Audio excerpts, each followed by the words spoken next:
Hey everyone, Danny here from freelancetowin.com, and today I'm going to be talking to you about the elements of a winning proposal in 2021 and beyond. Now, this is a very exciting topic for me. It's one of my favorite things to talk about because I believe that being able to write great proposals is absolutely key to your success on Upwork. Now, first and foremost, let's briefly go over what you're going to learn in this presentation. 1. I'll show you how to stand out and get clients to notice your proposal, even if you're new to Upwork. 2. You'll also learn how to show clients you're a good fit for their project. And again, that's even if you're a beginner here on Upwork. 3. How to position yourself as an authority on the type of work you're doing, including those of you who may not have a big portfolio just yet. 4. I'll show you how to expertly answer screening questions. And if you're still new to Upwork and you aren't quite sure what those are, don't worry, I'll be explaining that too. And finally, I'll even show you some next steps that will help you put this knowledge into action. All right, we're about to get into it, but first, real quick, for those of you who may not know me, here's a brief overview of my work. I've personally earned hundreds of thousands of dollars here on Upwork, including over $100,000 in just 12 months. And I don't say that to brag, but just to let you know that I'm no stranger to this stuff. My work has also been featured by many major publications, including Inc., Bloomberg, and many others. I also have a popular blog called Freelance to Win, where I share Upwork-related strategies and tips with hundreds of thousands of freelancers each year from all over the world and from different backgrounds, industries, and experience levels. So I really believe that these strategies I'm going to show you will be widely applicable. I'm a writer, yet these strategies, properly applied and adapted, can be effective in any work category. Okay, so given that this talk is about how to write a winning proposal in 2021 and beyond, let's talk briefly about what we can expect in 2021 and beyond. Well, it's a safe bet to assume that clients will be busier than ever before. We also know clients today have unprecedented choices when it comes to hiring freelancers. There are more people freelancing right now than ever before, and we can expect that trend to continue as well. And finally, when it comes to hiring freelancers, clients have higher expectations than they did in the past. How do we know that? Because as people are given more choices, they also begin to naturally expect better results from those choices. This is sometimes known as the paradox of choice. Now, and this is very important, there is also a tremendous upside to these trends because there are also more clients, more projects, and more excellent opportunities than ever before, including more opportunities for us to stand out and impress clients. And I believe the best way to do that is with a powerful, succinct proposal. One of the best things about the approaches I'm going to show you is that they're fairly easy to learn and implement, as some approaches that used to work well may not be as effective going forward. Again, given the unprecedented level of busyness and expectations clients now have. Now, in the next slide, we're going to get right into it, and I'll show you how I actually write proposals. But first, in order for it to make the most sense, I want to set some context for you. So here you can see my big picture game plan, because my proposal isn't just a proposal. It's actually a part of an overall process I have for acquiring new clients here on Upwork. Specifically, my proposals are not designed to be deal closers. In other words, I'm not trying to get hired off my proposal alone.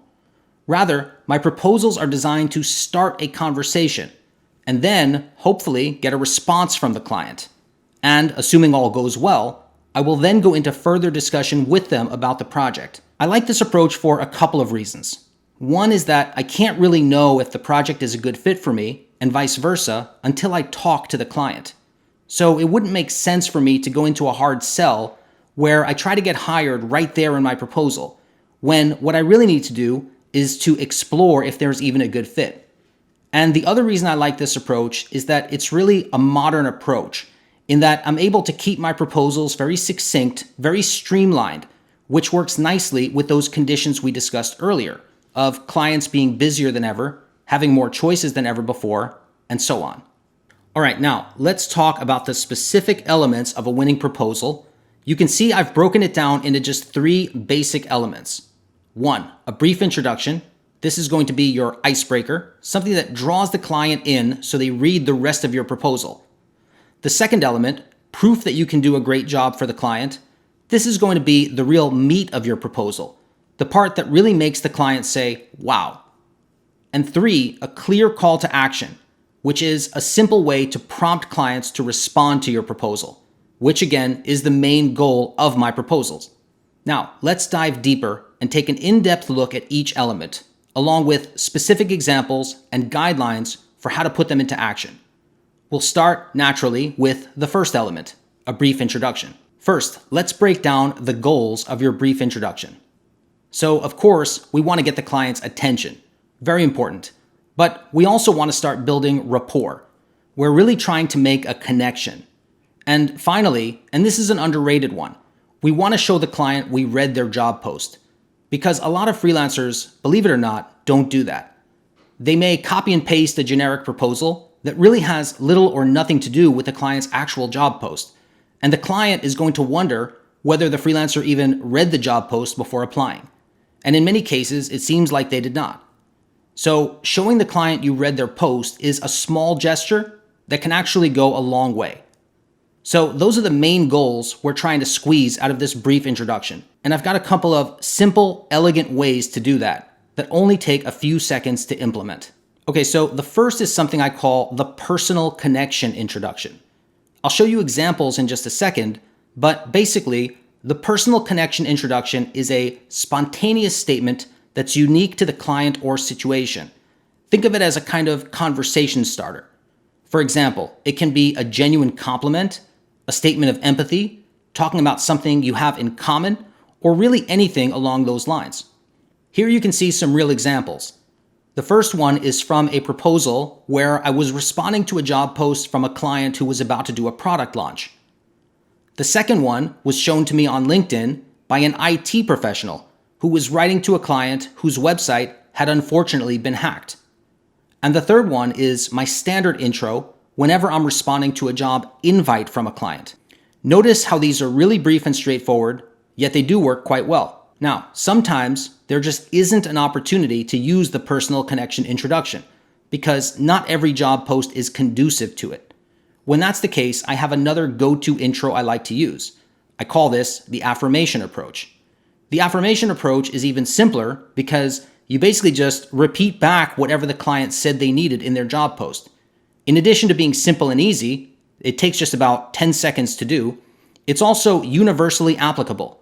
Unlike the personal connection, you can use it in any situation. It's not quite as powerful as the personal connection intro, but it is a solid backup. Okay, now here you can see some examples of the affirmation approach in action. Hi, I see you're looking for a developer proficient in Ruby on Rails and AngularJS to complete an existing project. Hi, I see you're looking for an editor to tighten up your manuscript. Hi, I see you need help setting up Zapier automations. Again, as you can see, this is a very straightforward approach, yet it does work well. Okay, let's walk through some quick guidelines to help you when you're writing your brief introduction. As you can see from my examples, I generally try to keep my introductions short. I keep it simple, and it's also important not to try too hard. Sometimes I'll see freelancers try to use these approaches and they get too fancy with it. For example, they may try to force some sort of personal connection when there really isn't an opportunity for it, and it can come off as unnatural or, worse, disingenuous. I also sometimes see people try to get too fancy with their affirmation approach. For example, they may go too far and put words in the client's mouth instead of just pretty much repeating back what the client has asked for. Another thing I'll sometimes see is people trying to combine these two approaches, and that just doesn't work either. So remember to keep it simple. Okay, let's move on to the second element of a winning proposal, proof you can do a great job. The best, most effective way I know of to do that is to show clients one or more relevant examples of your work right in your proposal. Showing an example of relevant work is so powerful for several reasons. First of all, it instantly shows off your skills in a tangible way, compared to simply telling the client that you're qualified to work on their job. It also alleviates one of the client's biggest concerns, because clients are always wondering, can this freelancer do a good job, not just on any project, but on my project in particular? And so when you show them an example of your work that's relevant to their needs or similar to what they need, it's almost like letting them look into a crystal ball and predict the future, because they can see the result you achieved on a similar piece of work. And finally, showing a relevant example of work helps you stand out, because in my experience, most freelancers don't do it. So the client will really appreciate seeing that relevant work example from you, especially if they've already read through a bunch of proposals that did not contain one. Now, sometimes when I talk about this subject, people will put up a little protest. They'll say, "But Danny, I'm new to Upwork," or "I'm new to freelancing altogether, and I don't have a big portfolio to work with." And to that I say, first of all, the work you show does not have to be work you've done for clients on Upwork. In fact, it doesn't even have to be work you've done for clients at all. It can be something you did for a friend, relative, a nonprofit, or it can even be something you just did for yourself, even something you did for fun, or just something you did for the purpose of building up your portfolio. Yes, that is allowed. For example, last year I noticed there were lots of jobs being posted for copywriters who could write landing pages for apps. So I looked through my portfolio, and guess what? I'd never written a landing page for an app before. So can you guess what I did? I wrote a landing page for an app. I came up with the idea for an app, and I wrote some landing page copy about it. The app does not actually exist, at least not outside of my own mind, but the landing page copy I wrote is very real, and I used it to get quite a few jobs. So this is really something anyone can do, and you do not need a big portfolio to pull it off. Another thing some people will say to me regarding showing a relevant example of work is they'll say, "Danny, I can see how this would work for creative types, like writers or designers, but I'm neither of those things, so what should I do?"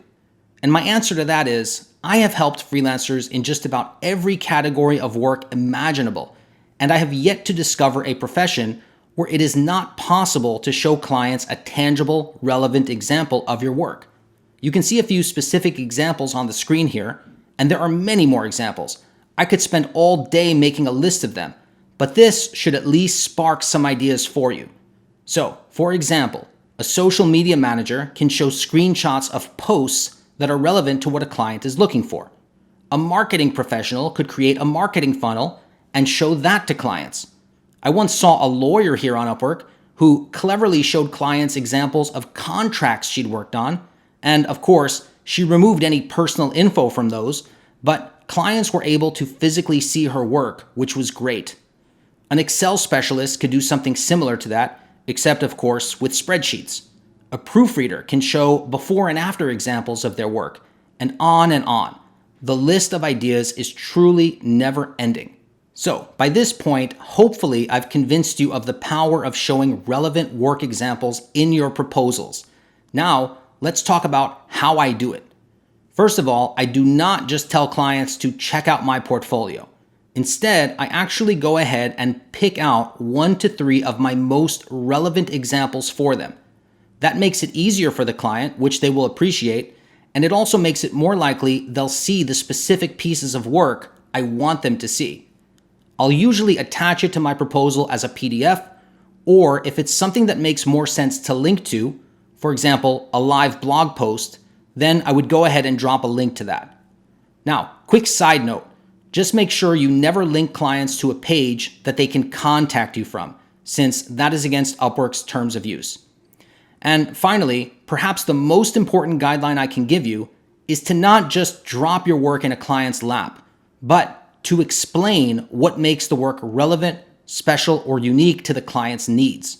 I call this process tour guiding clients through your work. Okay, here you can see a proposal I wrote that got me an excellent client, by the way, and you can see how not only did I include a relevant example of work, but I actually used a significant portion of my proposal to tour guide the client through that piece of work.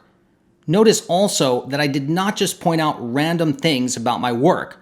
I kept it highly relevant to what the client needed, which was an email series to help him sell an online course.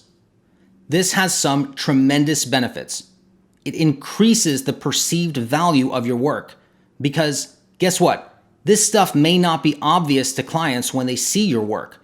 You are a professional at what you do, but they probably don't have the same knowledge and expertise you do. And in any case, clients will appreciate the fact that you went out of your way to highlight some key points for them. And they'll also be very happy to see how knowledgeable you are about the work they need done. So tour guiding really helps you position yourself as an authority on the work you're doing, which is a very attractive quality clients are looking for. And finally, tour guiding gives clients a better idea of the type of work they can expect from you, assuming they hire you. So this really sets you up for success in terms of delivering on their expectations once you're hired.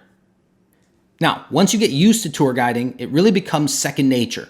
But in the meantime, when you're sitting there writing your proposal, here are some questions you can ask yourself that will help you tour guide clients most effectively.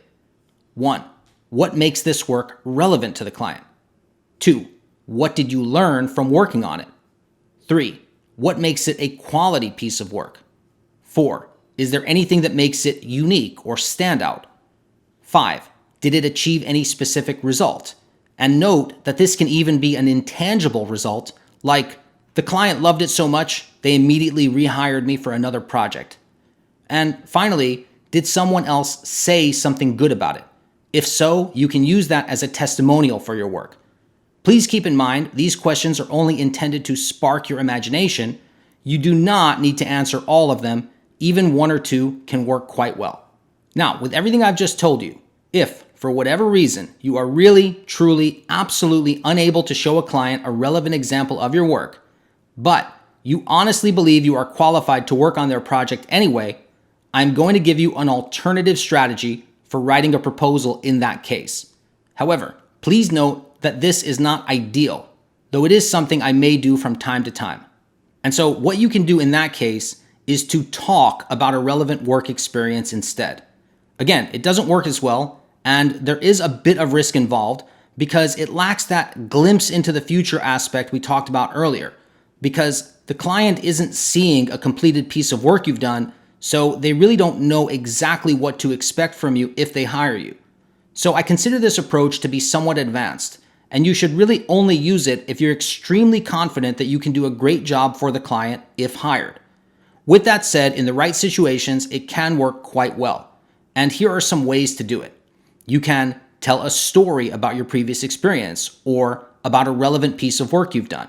You can talk about a result you've achieved or helped someone else achieve through your work. You can use a testimonial to back up your previous experience. And these last 2 bullets, now notice that I've bolded these because I think these are really key if you're going to use this approach. And these are sharing your knowledge or expertise and offering 1 or more helpful suggestions for the client's project. And by that I mean preferably specific suggestions for their situation and goals. And I really like those last 2 bullet points especially because they do give some of that glimpse into the future aspect to your proposal, because at least clients can see your thought process, how you might approach their job. You also have a chance to position yourself as an authority, because when you're sharing your knowledge or offering helpful suggestions, you're not just telling the client about your experience, you're also showing them that you know what you're talking about.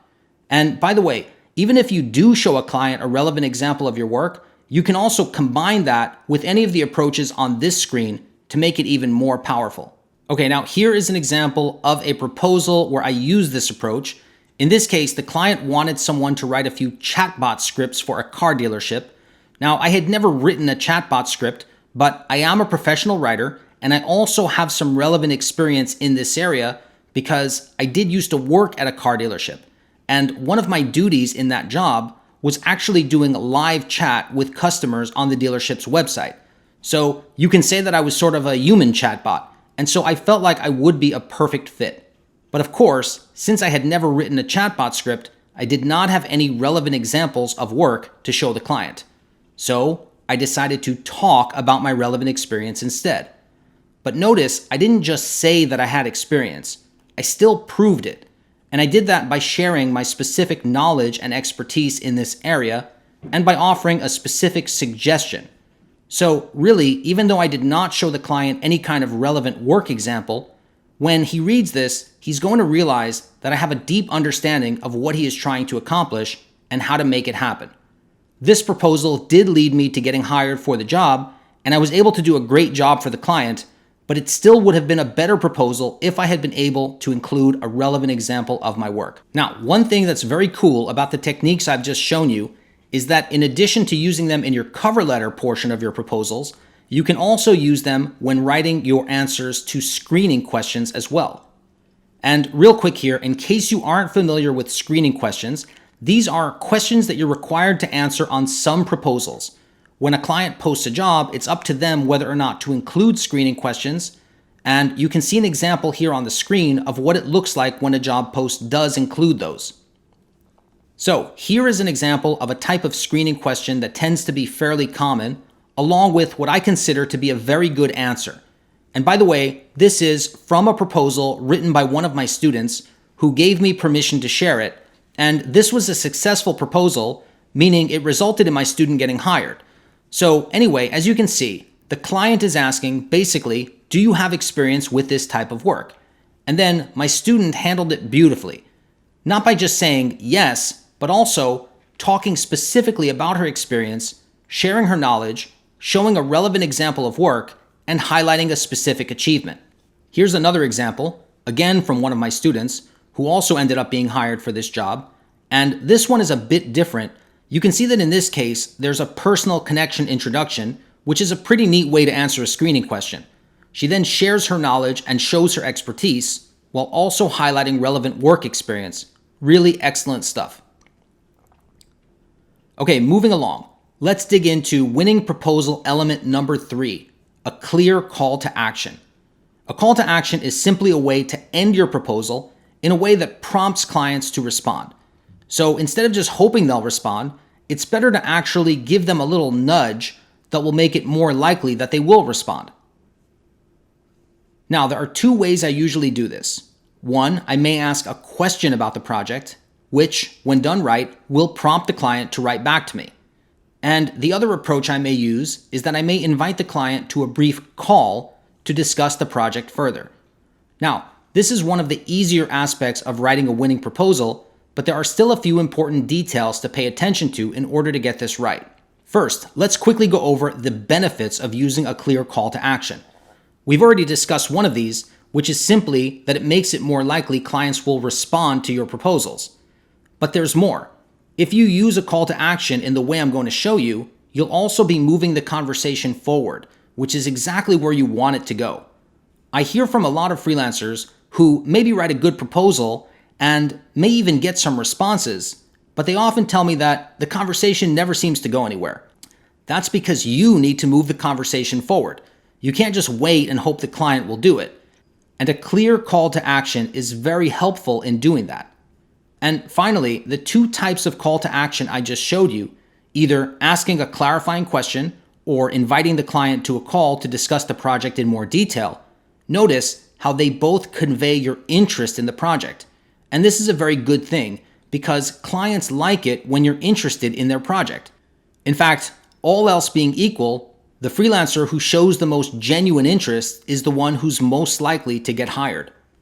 So here you can see a very simple example of how I successfully put this approach into action by asking a simple, clarifying question that the client then responded to very quickly. In this case, I didn't want to go straight for the call because while I was potentially interested in this job, I really needed to know a little more about it before committing to a call. And again, it ended up working out very well. Some quick guidelines that can help you with your calls to action. First of all, I usually use just one call to action per proposal. I either ask a question or ask for the call, not both. Similarly, I also usually limit myself to asking just one question. Remember, as I mentioned earlier, I'm just trying to start a conversation and I don't want to overwhelm the client with tons of questions. Though some people have told me they do well with several questions, so of course, you should always feel free to go with whatever works best for you and don't be afraid to try different things. Now, when I do ask clients a question, I want to make sure it's not something arbitrary. Questions should aim to clarify one or more aspects of the job. And I like to make it something that's fairly easy for the client to respond to. Recall my question from the previous slide where I simply asked the client what he was going to be selling. Okay, so let's just do a quick recap and take a bird's eye view of the 3 elements in action. Notice again how I begin with a simple, brief introduction. From there, I move to sharing a relevant piece of work I've done to prove that I can do a great job. I also tour guide the client through the work, explaining why it's relevant and talking about its key points that I know he'll be interested in and that show my expertise and, of course, that highlight the quality of the work. Finally, I end with a clear call to action, in this case, a simple, clarifying question. Best of all, this proposal took me just a few minutes to write, and it resulted in a win for both myself and the client. Now, one thing you may have noticed is what my proposals generally do not contain. Specifically, I usually do not discuss details like timeline or scheduling. I generally do not offer to do the work. For example, some freelancers will say, I can start on this right away. I don't do that because I don't really know if there's a good fit yet at this point. I mean, I may suspect there's a good fit, but I don't really know until after I talk to the client. So I'm not going to go into nitty-gritty details about scheduling and other kinds of fine print items in my proposal. And this has a secondary benefit of keeping my proposals succinct. They've got stuff in there that clients love without bogging them down with details in this preliminary phase. Once I get clients on a call, if I feel there's a good fit, then we discuss the fine print when it's more appropriate to do so. On that note, I've created a special free mini course exclusively for viewers of this presentation. It's called simply What to Do When Clients Respond to Your Proposals. And this will help you take the next steps once you do start getting those responses. In this free mini course, I'll teach you what I say to clients immediately after they respond to my proposals, how I get them on a call for further discussion, tips for impressing clients on the call, how to close the deal, which is of course very important, and more. This free mini course is available to you right now. To get it, just visit freelancetowin.com/elements.